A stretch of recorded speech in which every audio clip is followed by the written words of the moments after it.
unsur-unsur perbuatan melawan hukum adalah terkait dengan Undang-Undang Nomor 17 Tahun 2003 tentang Keuangan Negara, Perpres Nomor 54 Tahun 2010 tentang pengadaan barang dan jasa pemerintah, Keputusan DPR RI Nomor 16 DPR RI 2004-2005 tentang Kode Etik DPR RI, sebagaimana diganti dengan Peraturan DPR RI Nomor 1 2011 tentang Kode Etik, Undang-Undang Nomor 1 2004 tentang Perbendahara Negara, Undang-Undang RI Nomor 28 Tahun 99 tentang Penyelenggaraan Negara yang Bersih dan Bebas KKN, dan Undang-Undang RI Nomor 27 TA 2009 tentang MPR, DPR, DPD, dan DPRD. Berdasarkan tabel uraian di atas yang mulia, uraian peran dan unsur-unsur perbuatan melawan hukum dalam ketiga surat dakwaan tersebut terdapat perbuatan material dari masing-masing terdakwa yang berbeda, tidak sesuai dengan surat dakwaan, dan unsur-unsur perbuatan melawan hukum yang didakwakan kepada masing-masing terdakwa juga berbeda-beda. Sehingga menurut kami surat dakwaan tersebut telah disusun secara tidak cermat, tidak sesuai dengan ketentuan pasal 143 ayat 2 huruf B Kitab Undang-Undang Hukum Acara Pidana. Karenanya dakwaan semacam ini menurut kami yang mulia adalah batal demi hukum. Izin yang mulia dilanjutkan. Izin melanjutkan yang mulia. Terdakwa didakwa bersama-sama dengan teman peserta yang berbeda-beda. A. Dakwaan atas nama terdakwa Irman dan Sugiharto. Dalam surat dakwaan Irman dan Sugiharto nomor DAK 15-24/02/2017, pada dakwaan pertama dan kedua terdakwa dinyatakan bahwa terdakwa 1 selaku Direktur Jenderal Kependudukan dan Pencatatan Sipil Kementerian Dalam Negeri dan terdakwa 2 selaku pejabat yang melakukan tindakan yang mengakibatkan pengeluaran anggaran belanja atau pejabat pembuat komitmen di lingkungan Direktorat Pengelolaan Informasi Administrasi Kependudukan atau PIAK pada Direktorat Jenderal Kependudukan dan Pencatatan Sipil Kementerian Dalam Negeri tahun 2011 sampai dengan tahun 2012 sekaligus sebagai Direktur PIAK bersama-sama dengan Andi Agustinus alias Andi Narogong selaku penyedia barang dan jasa pada Kementerian Dalam Negeri, Isnu Edi Wijaya selaku Ketua Konsorsium Percetakan Negara Republik Indonesia atau PNRI, Diah Anggraini selaku Sekretaris Jenderal Kementerian Dalam Negeri, Setia Novanto selaku Ketua Fraksi Partai Golkar, dan Derajat Wisnu Setiawan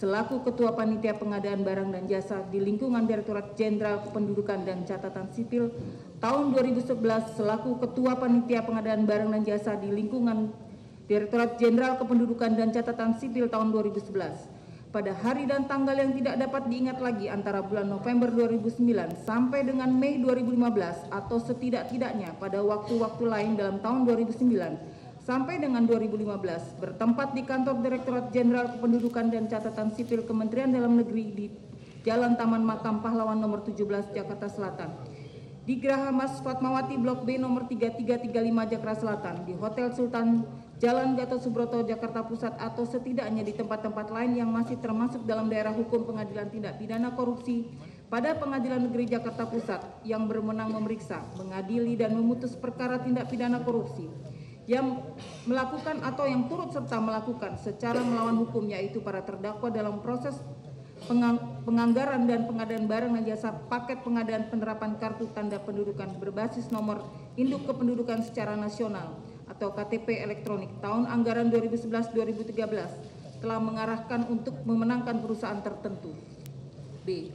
Dalam dakwaan Andi Agustinus alias Andi Narogong, dalam surat dakwaan Andi Agustinus alias Andi Narogong nomor DAK 47-24-08-2017 pada dakwaan pertama dan kedua dinyatakan bahwa terdakwa Andi Agustinus alias Andi Narogong bersama-sama dengan Irman selaku Direktur Jenderal Kependudukan dan Pencatatan Sipil Kementerian Dalam Negeri dan Sugiharto selaku pejabat pembuat komitmen di lingkungan Direktorat Pengelolaan Informasi Administrasi Kependudukan atau PIAK pada Direktorat Jenderal Kependudukan dan Pencatatan Sipil Kementerian dalam tahun 2011 sampai dengan tahun 2012. Isnu Edi Wijaya selaku Ketua Konsorsium Percetakan Negara Republik Indonesia atau PNRI, Diah Anggraini selaku Sekretaris Jenderal Kementerian Dalam Negeri, Setia Novanto selaku Ketua Fraksi Partai Golkar, dan Derajat Wisnu Setiawan selaku Ketua Panitia Pengadaan Barang dan Jasa di lingkungan Direktorat Jenderal Kependudukan Catatan Sipil tahun 2011. Pada bulan dan tanggal yang tidak dapat diingat lagi antara bulan November 2009 sampai dengan Mei 2015 atau setidak-tidaknya pada waktu-waktu lain dan tahun 2009 sampai dengan 2015 bertempat di kantor Direktorat Jenderal Kependudukan dan Catatan Sipil Kementerian Dalam Negeri di Jalan Taman Makam Pahlawan nomor 17 Jakarta Selatan di Geraha Mas Fatmawati Blok S nomor 33 sampai 35 Jakarta Selatan, di Hotel Sultan Jalan Gatot Subroto Jakarta Pusat, Hotel Grand Melia Jalan HR Rasuna Said nomor Kafling 10 Jakarta Selatan, Hotel Crown Jalan Gatot Subroto Kafling 2 dan 3 Jakarta Selatan, Gedung DPR RI Jalan Jenderal Gatot Subroto Senayan Jakarta atau setidak-tidaknya di tempat-tempat lain yang masih termasuk dalam daerah hukum Pengadilan Tindak Pidana Korupsi pada Pengadilan Negeri Jakarta Pusat yang berwenang memeriksa, mengadili dan memutus perkara tindak pidana korupsi yang melakukan atau yang turut serta melakukan secara melawan hukum yaitu terdakwa dalam proses penganggaran dan pengadaan barang atau jasa paket pengadaan penerapan kartu tanda penduduk berbasis nomor induk kependudukan secara nasional atau KTP elektronik tahun 2011-2013 telah mengatur dan mengarahkan untuk memenangkan perusahaan. Dalam dakwaan terdakwa Setia Novanto, dalam surat dakwaan terdakwa nomor DAK 88-24-12-2017 pada dakwaan pertama dan kedua dinyatakan bahwa terdakwa Setia Novanto selaku anggota Dewan Perwakilan Rakyat Republik Indonesia DPR RI periode 2009-2014 yang juga selaku Ketua Fraksi Partai Golkar bersama-sama dengan Irman selaku Direktur Jenderal Kependudukan dan Pencatatan Sipil Kementerian Dalam Negeri dan Sugiharto selaku pejabat yang melakukan tindakan yang mengakibatkan pengeluaran anggaran belanja atau pejabat pembuat komitmen di lingkungan Direktorat Pengelolaan Informasi Administrasi Kependudukan atau PIK pada Direktorat Jenderal Kependudukan dan Pencatatan Sipil Kementerian Dalam Negeri sekaligus Direktur Pihak Andi Agustinus alias Andi Narogong dan Anang Sugiana Sudiharjo selaku penyedia barang dan jasa pada Kementerian Dalam Negeri, Isnu Edi Wijaya selaku Ketua Konsorsium Percetakan Negara Republik Indonesia atau PNRI, Irvanto Hendra Pambudi Cahyo selaku Direktur PT Murakabi Sejahtera dan selaku Ketua Konsorsium Murakabi, Made Oka Mas Agung selaku pemilik OM Investment TLTD dan Delta Energy TLTD, Diah Anggraini selaku Sekretaris Jenderal Kementerian Dalam Negeri dan Derajat Wisnu Setiawan selaku Ketua Panitia Pengadaan Barang atau Jasa di lingkungan Direktorat Jenderal Kependudukan dan Pencatatan Sipil dan seterusnya yang melakukan atau yang turut serta melakukan secara melawan hukum. Majelis Hakim yang mulia, penuntut umum yang terhormat, sidang yang kami muliakan. Membaca surat dakwaan yang didakwakan kepada terdakwa ini, kami terkejut kalau tidak mau dikatakan terperanjat. Bagi kami bukan hanya hal ini mustahil terjadi, tetapi juga tidak masuk dalam logika hukum. Karena dalam masing-masing surat dakwaan terdakwa Setia Novanto, terdakwa Irman dan Sugiharto, dan terdakwa Andi Agustinus telah didakwa dengan peserta tindak pidana yang berbeda, yaitu khusus pada dakwaan Setia Novanto terdapat penambahan nama peserta baru, yaitu Irvanto Hendra Pambudi Cahyo dan Made Oka Mas Agung serta Anang Sugiana Sudiharjo. Tentang splitsing perkara pidana, sesuai pengetahuan dalam hukum pidana, dalam perkara splitsing, pengaturan mengenai pemecahan berkas perkara pidana dari satu berkas menjadi beberapa berkas perkara dapat kita lihat pada pasal 142 KUHP yang berbunyi, dalam hal penuntut umum menerima satu berkas perkara yang memuat beberapa tindak pidana yang dilakukan oleh beberapa tersangka yang tidak termasuk dalam ketentuan pasal 141, penuntut umum dapat melakukan penuntutan terhadap masing-masing terdakwa secara terpisah. Ketentuan pasal 142 KUHP tersebut harus dimaknai bahwa penuntut umum dapat saja melakukan penggabungan perkara dan membuatnya menjadi satu dakwaan apabila pada waktu yang sama atau hampir bersamaan ia menerima beberapa berkas perkara dalam hal 1. Beberapa tindak pidana yang dilakukan seorang yang sama dan kepentingan pemeriksaan tidak menjadikan halangan terhadap penggabungan tersebut. 2. Beberapa tindak pidana yang bersangkut paut satu dengan yang lain, atau 3. Beberapa tindak pidana yang tidak bersangkut paut satu dengan yang lain, akan tetapi yang satu dengan yang lain tersebut ada hubungannya. Dalam hal ini penggabungan tersebut perlu dilakukan untuk kepentingan pemeriksaan. M. Yahya Harahap dalam buku pembahasan dan permasalahan serta penerapan KUHP, Penyidikan dan Penuntutan halaman 442 menjelaskan bahwa pemecahan berkas perkara ini dulu disebut splitsing, memecah satu berkas perkara menjadi 2 atau lebih, atau a split trial. M. Yahya Harahap menjelaskan lebih lanjut bahwa pemecahan perkara terjadi disebabkan karena faktor pelaku tindak pidana yang terdiri dari beberapa orang. Apabila terdakwa terdiri dari beberapa orang, maka penuntut umum dapat menempuh kebijaksanaan untuk memecah berkas perkara tersebut menjadi beberapa perkara sesuai dengan jumlah terdakwa. Sehingga 1. Berkas yang semula diterima oleh penuntut umum dari penyidik dipecah menjadi 2 atau beberapa berkas perkara. 2. Pemecahan tersebut dilakukan apabila yang menjadi terdakwa dalam perkara pidana terdiri dari beberapa orang.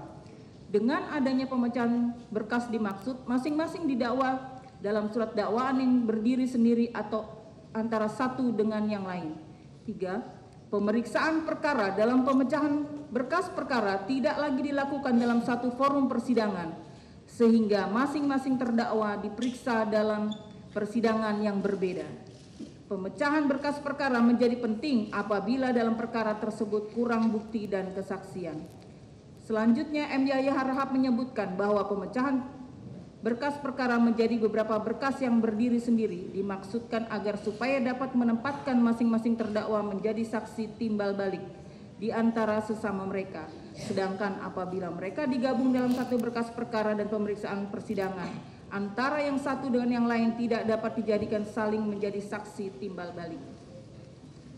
Untuk memudahkan majelis hakim yang mulia, kekeliruan tersebut akan kami sajikan dalam tabel perbandingan sebagai berikut. Dalam perkara Irman Sugiharto, 1. Irman, 2. Sugiharto, Andi Agustinus, Isnu Edi Wijaya, Dia Anggreni, Setia Novanto, Derajat Wisnu. Dalam perkara Andi Agustinus, 2. Irman, 3. Sugiharto, 3. Isnu Edi Wijaya, Dia Anggreni, 4. Setia Novanto, 5. Derajat Wisnu Setiawan. Sedangkan dalam perkara Setia Novanto, 2. Irman, 3. Sugiharto, 4. Andi Agustinus, 5. Anang Sugiana, 6. Isnu Edi Wijaya, 7. Irvanto Hendra Pambudi, 8. Made Oka Mas Agung, 9. Dia Anggreni, 10. Derajat Wisnu Setiawan. Seperti yang kami kemukakan di atas, terdakwa Setia Novanto dalam surat dakwaannya didakwa bersama-sama dengan Irman Sugiharto, Andi Agustinus, Anang Sugiana, Isnu Edi Wijaya, Irvanto Hendra Pambudi, Made Oka Mas Agung, Dia Anggreni, dan Derajat Wisnu Setiawan. Tetapi dalam surat dakwaan Irman dan Sugiharto, mereka berdua didakwa bersama-sama dengan Andi Agustinus, Isnu Edi Wijaya, Dia Anggreni, Setia Novanto, dan Derajat Wisnu Setiawan. Adapun dalam surat dakwaan Andi Agustinus, dirinya didakwa bersama-sama Irman, Sugiharto, Isnu Edi Wijaya, Dia Anggreni, Setia Novanto, dan Derajat Wisnu Setiawan.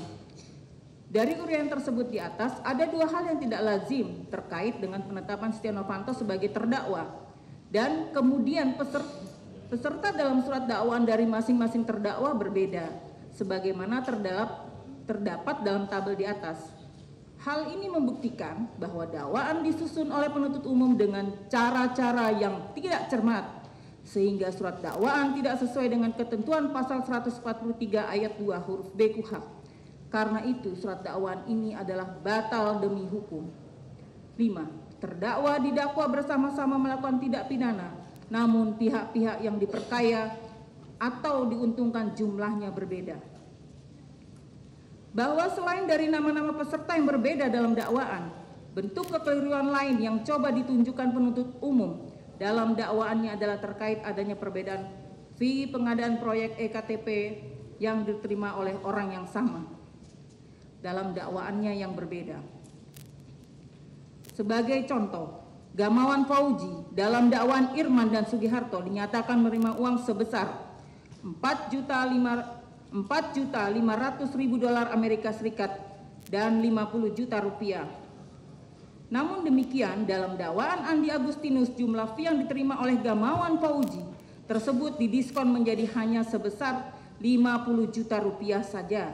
Bahkan dalam dakwaan atas nama terdakwa Setia Novanto, nilai fee yang diterima oleh Gamawan Fauzi di adendum secara sepihak oleh penuntut umum menjadi bertambah 50 juta rupiah, ditambah 1 unit ruko di Grand Wijaya dan ditambah dengan sebidang tanah di Jalan Brawijaya 3, Jakarta Selatan sesuai selera dari penuntut umum sendiri. Dilanjutkan oleh rekan kami yang mulia. Izin dilanjutkan. Ironisnya, dalam surat dakwaan Irman dan Sugiharto, Ganjar Pranowo dinyatakan menerima fee sebesar 520.000 US dollar. Yasona Lauli dinyatakan menerima fee sebesar 84.000 US dollar. Oli Dondo Kambe dinyatakan menerima fee sebesar 1.200.000 US dollar. Namun dalam surat dakwaan Andi Agustinus alias Andi Narogong dan dakwaan Setia Novanto, nama-nama tersebut dihilangkan secara sengaja. Untuk memudahkan majelis hakim yang mulia memahami perbedaan-perbedaan nilai fee dari orang-orang yang terlibat dalam dakwaan yang berbeda-beda tersebut, kami akan uraikan dalam tabel sebagai berikut. Untuk dakwaan Irman,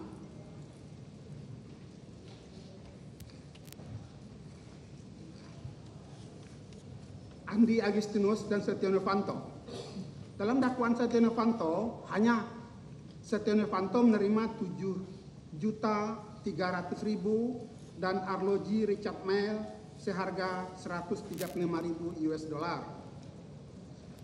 Dalam dakwaan Andi Agustinus menerima 1.499.241 dan 1 miliar rupiah. Dalam dakwaan Irman tidak disebutkan seperti itu. Dalam dakwaannya Setia Novanto, Andi Agustinus menerima 2.500.000 US dollar dan 1.186 juta rupiah. Dalam dakwaan Irman menerima, dalam dakwaan Irman sama dengan dakwaannya Andi Narogong dan dakwaannya Setia Novanto. Dalam dakwaannya Irman, Gamawan Fauzi menerima 4.500.000 US dollar, 4.500.000 US dollar dan 50 juta rupiah.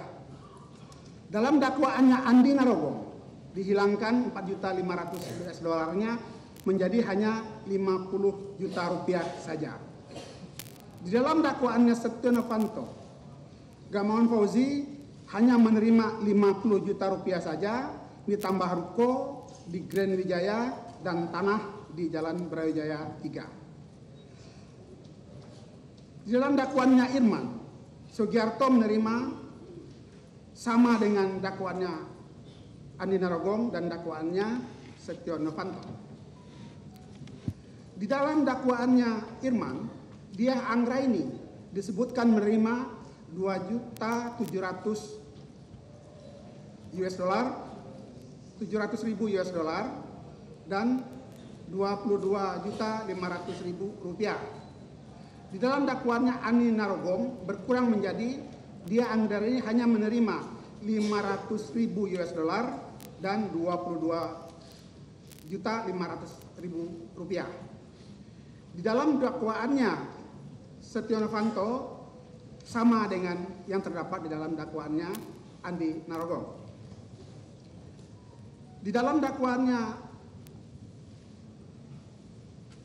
Irman dan Sugiharto, dakwaannya Andi Narogong dan dakwaan Setia Novanto penerimaan oleh Yohanes Merlin sama.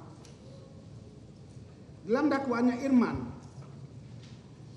Derajat Wisnu Setiawan menerima 615.000 dolar US dan 25 juta rupiah.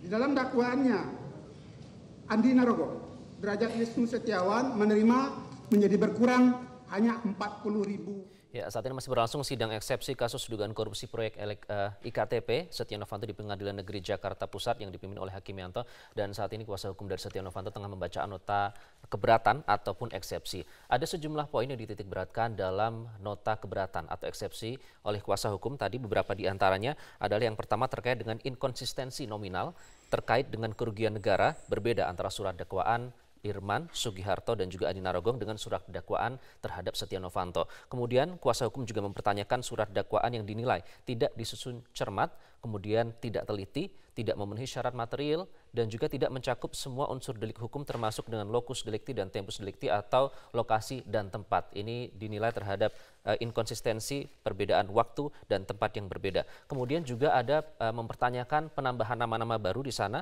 dalam surat dakwaan, dan juga ada perbedaan nominal uang yang diterima antara surat dakwaan dari Irman dan Sugiharto serta surat dakwaan dan Andi Narogong. Sementara itu, salah satu kuasa hukum Tina Tamher juga menyebutkan bahwa dakwaan dari jaksa penuntut umum mustahil dan tidak masuk dalam logika hukum. Ini terkait dalam penambahan nama baru dalam surat dakwaan, dan juga yang terakhir tadi adalah hilangnya beberapa nama yang sebelumnya ada di dakwaan Irman dan Sugiharto, tidak ada di surat dakwaan Andi Narogong.